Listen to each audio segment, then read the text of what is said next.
tí ayé ń pè bọ̀. Àgọ́rin net let the earth tremble. Let my rock be lifted high. Ẹni lágbára táyé kan ò lè wá rí.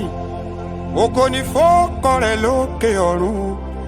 Ẹni tó bá lóòótọ́ ikú ti paná. Àfọ Ọlọ́run tí ayé ń pè bọ̀. Bẹ́ẹ̀ ni kò sólúwa lórí ilẹ̀ ayé yìí. Ọpẹ́ ni pàtàkì fún ọba Elédùmarè, ọba tó dá wa sídi àsìkò tí a wà yìí. Ẹ wò tó tó ọba mi, ọba akiriṣore aṣorekiri, ọba tó kà èmi àti yín tó kà wá yẹ di àsìkò tí a wà yìí. Ọpẹ́ òun ló yẹ ká máa dún fún Elédùmarè. Èyí ni mo fi ń kí yín káàbọ̀ sórí ètò wa Bójú ti rí, ṣé dáadáa ni, ṣé gbogbo àwọn aráalé ń kọ́? Mo kí yín káàbọ̀. Bójú ti rí lẹ́tọ̀ ètò ní Bójú ti rí. Gẹ́gẹ́ bí ẹ ti mọ̀ pé lórí ètò yìí ẹ wò a máa ń sọ ìtàn ìgbésí ayé àwọn tí a pè tí wọ́n máa sọ ìtàn ìgbésí ayé wọn fún ẹ̀yin tẹ́ ń gbọ́ wọn ní láti fi kẹ́kọ̀ọ́. Gẹ́gẹ́ bí ẹ ti mọ̀ pé ọgbọ́n ọlọ́gbọ́n òun ni a fi ń ṣe àríkọ́gbọ́n. Ẹ wò Bójú ti rí rèé. Lágbára ní àsìkò ó yá ẹ jẹ́ kí a pe àlejò wa káàbọ̀ sínú ilé.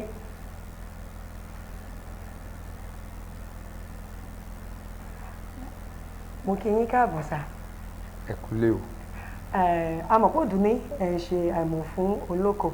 Fún àwọn aráalé tí wọ́n mọ̀ yín àtàwọn tí wọ́n ti mọ̀ yín tí wọ́n ti mọ̀ orúkọ yín tí wọ́n ti ń gbọ́ orin yín, mo fẹ́ kí ẹ dárúkọ yín fún àwọn aráalé tó ń wò yín nílé. Ẹ kúlé o gbogbo aráalé.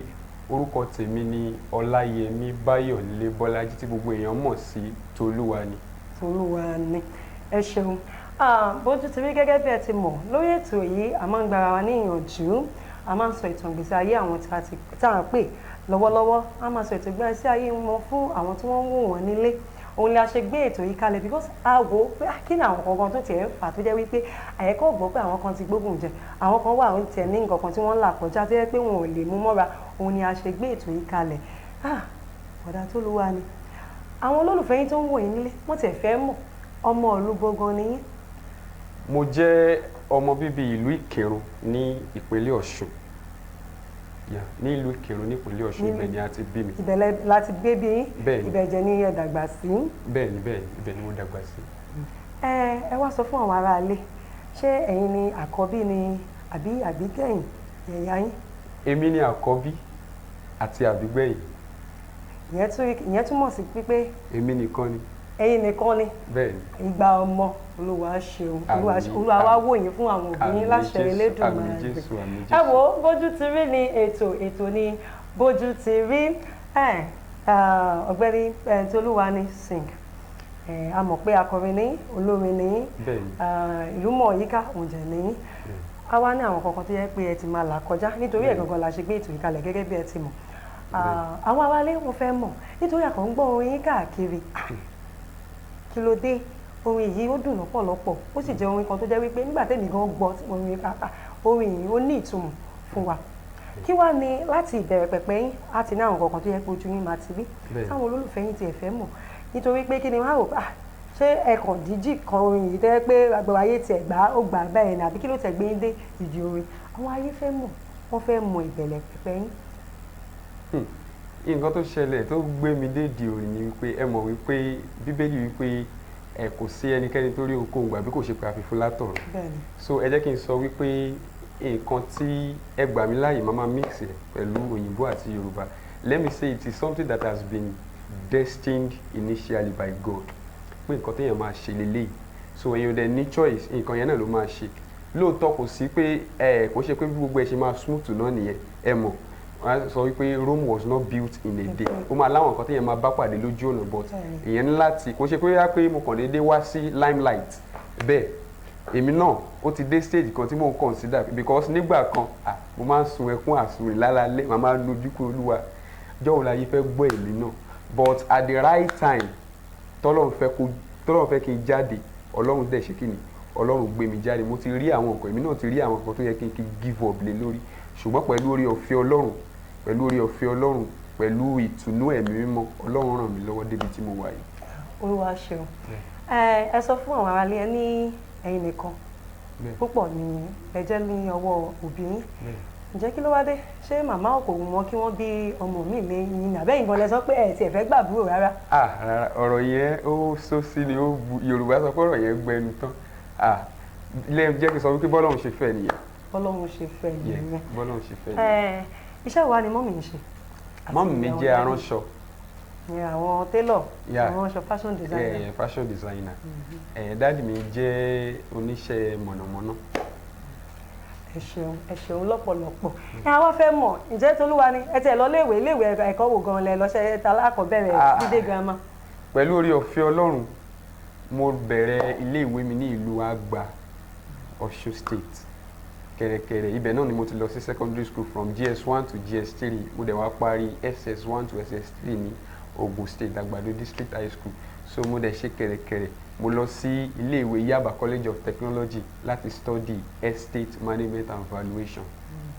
ìyẹn túmọ̀ sí pé Tolúwa ni ẹ kàwé ẹ ṣeun ní orí abala tá a wà yìí gẹ́gẹ́ bí ẹ ti mọ̀ pé bá ṣe gbé ètò yìí kalẹ̀ a fẹ́ kí àwọn aráalé kí wọ́n ní àwọn kankan tó yẹ pé wọ́n lè dìmú tí wọ́n bá tẹ̀ ń gbórin wọn náà bọ̀dá Tolú wọ́n ti sọ pé àwọn ti la àwọn kankan kọjá kí wọ́n ní àwọn ìṣẹ̀lẹ̀ kan tó ti ṣẹlẹ̀ nígbà tí ẹ wà ní ìgbà èwe tó yẹ pé tẹ̀lé rántí pé tẹ bá wo àwọn ìṣẹ̀lẹ̀ yìí ẹ wá lè dúpẹ́ lọ́wọ́ Ọlọ́run pé mo máa dúpẹ́ Elédùmarè nípò tí ẹ lè kà mí ẹ dé pé mi náà tẹ̀ jẹ́ pé màá wà láàrin àwọn tí wọ́n kọrin jẹ́ pé ìlú á mọ̀ yìí ká kí làwọn kan ti ẹ ti. ẹ jẹ́ kí n sọ wípé orin kíkọ tí mò ń kọ lénìí let me say it is absolutely by the grace of God because kò sẹ́ni tó ń ṣe nínú family mi I came from a Muslim background mùsùlùmí ni ìdílé bàbá tó bí mi lọ́mọ but kẹ̀rẹ̀kẹ̀rẹ̀ bó ṣe ń lọ bí táìmù ṣe ń lọ mo bá Jésù pàdé so ẹ dẹ̀ mọ̀ kéèyàn tó lè discover ara ẹ̀ gangan ó ní láti bá Jésù Kristi pàdé you have to meet that man called Jesus inú ẹ̀ ni wàá ti ní wàá ti find purpose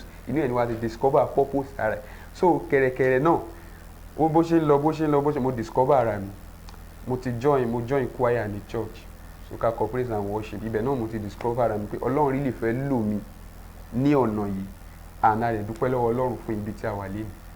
Olúwa ṣeun ẹni nígbà tí ẹ wà ẹ jẹ́ mùsùlùmí ní ilé tí a ti bí yín ǹjẹ́ wọ́n lè sọ fún àwọn aráalé Àìṣà lórúkọ mùsùlùmí tí wọ́n. Sodiq lórúkọ mùsùlùmí. Sodiq orúkọ tó rẹwà ni Olúwa ṣeun bọ̀dá Tolúwa ni ní ọ̀dọ̀ ìyá ẹni ọ̀kọ́láwo ní yín tẹ̀ sì dí púpọ̀ ǹjẹ́ lọ́dọ̀ bàbá náà bẹ́ẹ̀ náà ló jẹ́. no bàbá mi ní ìyàwó ju ẹyọ kan lọ ṣùgbọ́n lọ́dọ̀ ìyá èmi nìkan. ẹ̀yin dẹ̀ ni àkọ́bí nínú gbogbo àwọn ọmọ. no èmi là bí sí kejì. ẹ̀yin là bí sí kejì. ǹjẹ́ lẹ́yìn àbúrò obìnrin tàbí ọkùnrin. lọ́dọ̀ bàbá mo láwọn àbúrò. ẹ láwọn àbúrò ẹ ṣeun bójú ti rí lẹ́tọ̀ ètò ni bójú ti rí ǹjẹ́ èyí ní àwọn nǹkan tẹ́ fẹ́ ká bá yín polówó lórí iléeṣẹ́ wa yìí ẹ fẹ́ kí ajé kó bùbàjẹ́ gẹ́gẹ́ bí ẹ ti mọ̀ pé ìpolówó bẹ́ẹ̀ ni òun ni àgúnmu òwò ẹ kàn sí wa lórí iléeṣẹ́ wa ní GPTV Green Park Store TV ẹ wò á bá yín polówó ọjà tẹ́ ń tà ajé á sì bùbàjẹ́ láṣẹ Elédùmarè bọ̀dá wa Tolúwa ni àwọn ará lè tẹ̀ fẹ́ gbóhùn ẹnu yín ó yẹ kọrin fún wọn kẹ́tẹ̀ jẹ́ ká gbóhùn ẹnu yín náà. Okay. Kò sólúwa lórí ilẹ̀ ayé kò sólúwa lórí ilẹ̀ ayé kò sólúwa lórí ilẹ̀ ayé o àfọlọ́run tí ayé ń pè bọ̀ máa gbọ́ná kò sálágbára nínú ìkòkò rárá nísàlẹ̀ ilẹ̀ lójú òfurufú o táwa gan lápẹ́rí níwájú apànìyàn o àfọlọ́run tí ayé ń pè bọ̀. Ohun yín dùn ó dùn lọ́pọ̀lọpọ̀ ẹ wá sọ fún mi kí ni àwọn kankan tẹ̀ tí ẹ̀ ń gò tẹ̀ fi lè kọ orin yìí tó jẹ́ wípé ìgbà tẹ́mi gan gbọ́ orin yẹn ẹ mọ̀ mo sọ fún yín mo gbọ́ orin yìí ìmísí gan ó dé bá ọkàn mi nígbà tí mo gbọ́ orin yìí kí ni nǹkan tí ẹ ti ẹ̀rù tó jẹ́ pé orin yìí ẹ fi gbé tí ìlú wa mọ̀ yíká táwọn èèyàn ń pè yín lọ́tún tó ń pè yín lọ́sì débi pé ìgbà tí mo tẹ̀ wo orí Instagram page yín ó di pé òṣèré tíátà bọ̀dá Dádìrẹ mo rí pé àwọn post ẹ̀ oríṣiríṣi àwọn olórin Yínká Aláṣeyọrí gbogbo wọn lọ́kànjọ̀kan gbogbo wọn ló ń post ẹ̀ kí ni àwọn nǹkan tẹ́ rí tó jẹ́ pé ẹ fi wá kọ orin. kò ń ṣe let me just say it is by the mercies of God so it is not as a result of anything that is spectacularly put together so it is by the mercy of God, it is by the breath of God.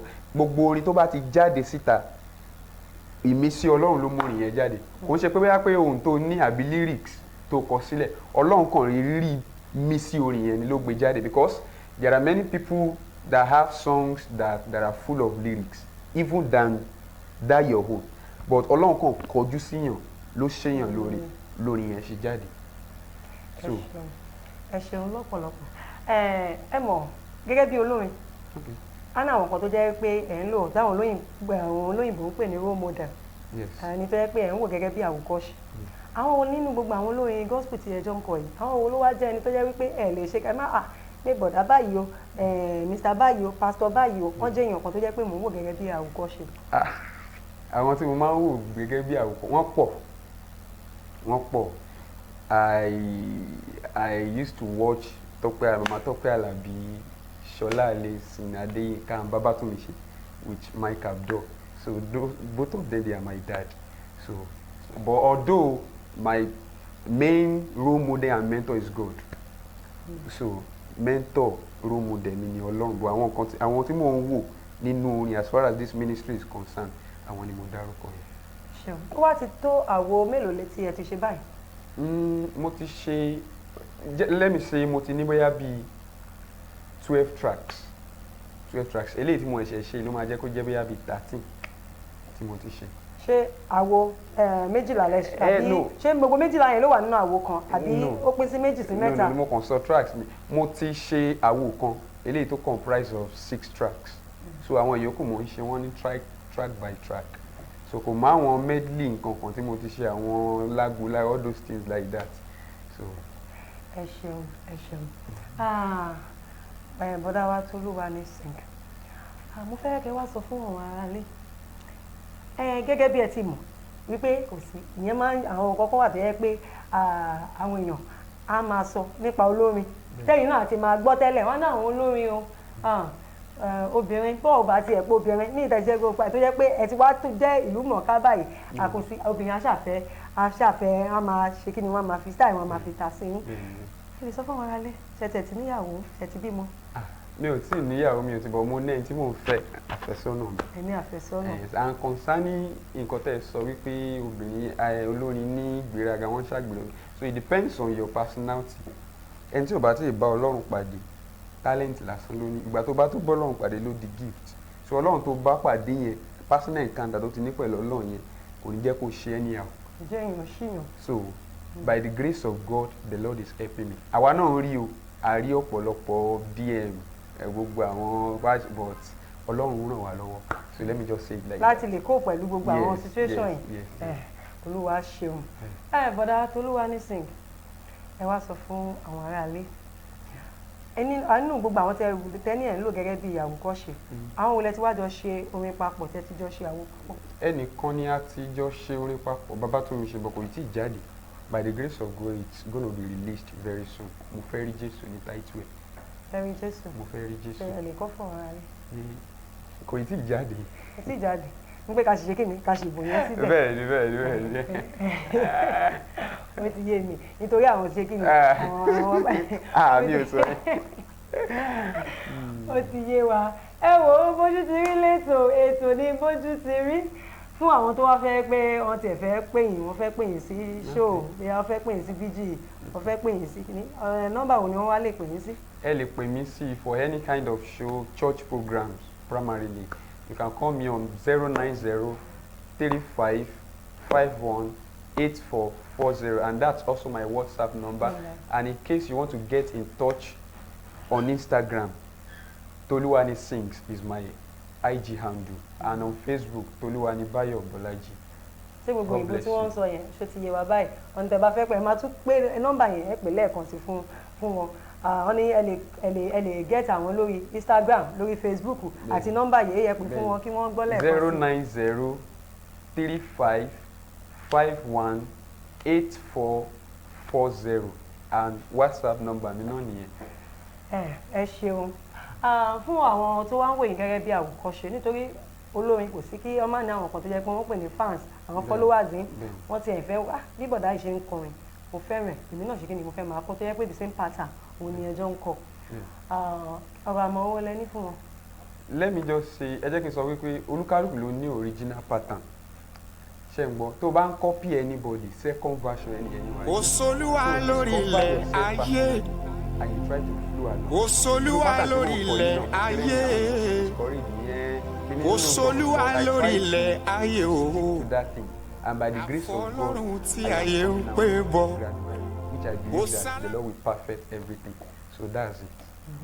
So ọ̀rọ̀ àmọ̀ràn tí wàá sọ àmọ̀ràn náà tẹ lẹ́yìn ti pattern lẹ́sìn sọ yìí o nǹkan tẹ lè gba àwọn tó jẹ́ pé wọ́n ń bọ̀ lẹ́yìn yín. Okay. So àwọn tó ń bọ̀ lẹ́yìn mi, though everybody is coming, I'm also coming up, but nǹkan tí mo kàn fẹ́ sọ ni wípé consistency and do not remove God in your affairs. Stick to Jesus. Read your Bible. Ibẹ̀ ni lyrics wà. Kò sí lyrics tó ń wá láyé inú Bíbélì ló wà. Gba Ọlọ́run gbọ́, don't give up. Don't give up. Don't ever give up. Ẹni tó bá ti give up, ó fuck up. Bí wọ́n ṣe máa ń sọ, let me just say it like that. Ẹni tó bá ti give up kò dáa because you will not be the one to enjoy that glory when it comes. So stick to it and make sure you persevere. And one day you are going to make it. God bless you. Ẹ ṣeun lọ́pọ̀lọpọ̀. Ẹ wo Bójú ti rí ètò ní Bójú ti rí. Ǹjẹ́ tẹ bá ní ìbéèrè láti béèrè lọ́wọ́ wọn ẹ lọ sórí Instagram page wọn àti Olúwani Sing Báyọ̀ nílé òun ni orúkọ wọn ọmọ Bọ́lájí ẹ lè contact wọn lórí Facebook lórí Instagram Tolúwani Báyọ̀ on Facebook. Ẹ ṣeun. Ẹ wo mo dúpẹ́ lọ́wọ́ gbogbo ojú tó wò wá pátá ẹ kú ìfẹ́ àdúpẹ́ lọ́wọ́ yín gbogbo ẹ̀yin olólùfẹ́ wa ní GPTV àdúpẹ́ ẹ máa wò wá lórí Instagram ẹ máa wò wá lórí YouTube ẹ máa wò wá lórí gbogbo social media pátá ẹ kàn click GPTV Green Pasture TV ẹ wò àwa ní àyànnífẹ́ lómi ìṣèwá ní àṣẹ Elédùmarè níbí ni a mẹ́ni dúró fún tètò tèmi ọpẹ́ pàtàkì lọ́wọ́ gbogbo olùmẹ̀rọ wa engineer DJ Slash àdúpẹ́ DJ Spirit àdúpẹ́ ẹ ṣeun lọ́pọ̀lọpọ̀ ẹ wò Bójú ti rí ẹ máa wò wá àwa náà yóò ṣe kí ni a máa gba yín lágbo a máa ṣe kí ni a jọ máa roll together. We love you. Stay blessed.